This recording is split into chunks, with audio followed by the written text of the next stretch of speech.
দাদুমণি এতটাই কঠোর ছিল যে নিজের পুত্রদেরই পরীক্ষা নিয়েছিলেন। কঠোর হওয়া আর দায়িত্ব পালন করা দুটো আলাদা পুত্র। উনি পরীক্ষা নিজের সন্তানদের নয়, অযোধ্যার ভাবী সেবকদের নিয়েছিলেন। একজন রাজা স্বামী, পুত্র আর পিতা হওয়ার আগে একজন রাজাই হন। যেমন শ্রীরাম, উনি ওনার ভাবনাকে নিজের নিয়ন্ত্রণে রেখে তোমাদেরকে এখানে পাঠিয়েছেন। হতে পারে তোমাদেরকেও এই গুরুকুল থেকে শিক্ষা অর্জন করার পর অযোধ্যার প্রজাদের সামনে নিজেদের দক্ষতা আর যোগ্যতারও প্রমাণ দিতে হবে। কিন্তু বনদেবী, কি ছিল ওই পরীক্ষা? ধৈর্য ধরো পুত্র। নিয়ম এটাই যে প্রথম সুযোগ সেই ব্যক্তিই পায় যে বয়সে সবচেয়ে ছোট হয়। সেই জন্যে সবার আগে পরীক্ষা দিতে হয়েছে রাজা দশরথের ছোট পুত্রের, তোমার পিতা পুত্র শত্রুঘ্ন। যুবরাজ শত্রুঘ্ন, আমি তোমার নির্ভুল লক্ষ্যভেদের ব্যাপারে অনেক কথা শুনেছি,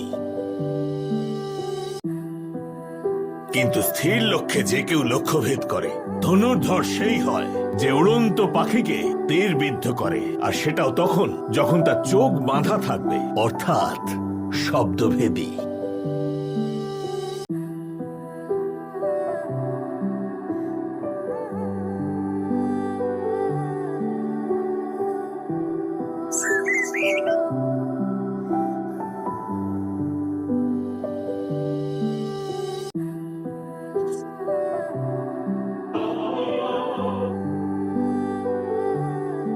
যুবরাজ শত্রুঘ্ন, পরীক্ষা পাখিকে বিদ্ধ করবার ছিল, ওর ডানাকে তীর দিয়ে স্পর্শ করবার নয়। তুমি তোমার লক্ষ্যভেদে অসফল হয়েছ। তাহলে কি পিতার পরীক্ষা বিফল হয়ে গিয়েছিল? কিন্তু উনি লক্ষ্যভ্রষ্ট কিভাবে হয়েছিলেন? আমি তো আজ পর্যন্ত ওনার একটাও বাণ লক্ষ্যভ্রষ্ট হতে দেখিনি। কখনো কখনো লক্ষ্য পূরণ করাই উদ্দেশ্য হয় না, গুরুত্বপূর্ণ তার পিছনে থাকা নিহিত আদর্শ ও নৈতিক মূল্যবোধের। কুমার শত্রুঘ্নের বাণ সেখানে গেল যেখানে তার আদর্শ তাকে নিয়ে গেল। লক্ষ্যভ্রষ্ট হয়নি মহোদয়, আমি তো সেখানে লক্ষ্য স্থিরই করিনি যেখানে আপনি বলেছিলেন। কোন অবলা, নিরস্ত্র, নির্দোষ প্রাণীর হত্যা করা না এটা রঘুকুলের পরম্পরা, আর না তো রঘুকুলের শাস্ত্রমত। আমি না দেখো ওই পাখিটাকে হত্যা করতে সফল হতে পারতাম, কিন্তু সেই মুহূর্তে আমি রঘুকুলের পরম্পরা আর আদর্শেরও হত্যা করে ফেলতাম। আমাদের রঘুকুলে চোখ বন্ধ করেও কোনো নির্দোষ প্রাণীকে কষ্ট দেওয়া হয় না। এখানে অস্ত্র তোলা হয় শুধু নির্দোষদের রক্ষা করার জন্য, তাদের হত্যা করার জন্য নয়।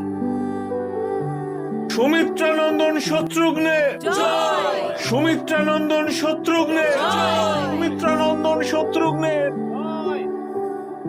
আমাদের পিতা বাণের সাথে সাথে শব্দশাস্ত্রেও কোনো অংশে কম নয়। হ্যাঁ,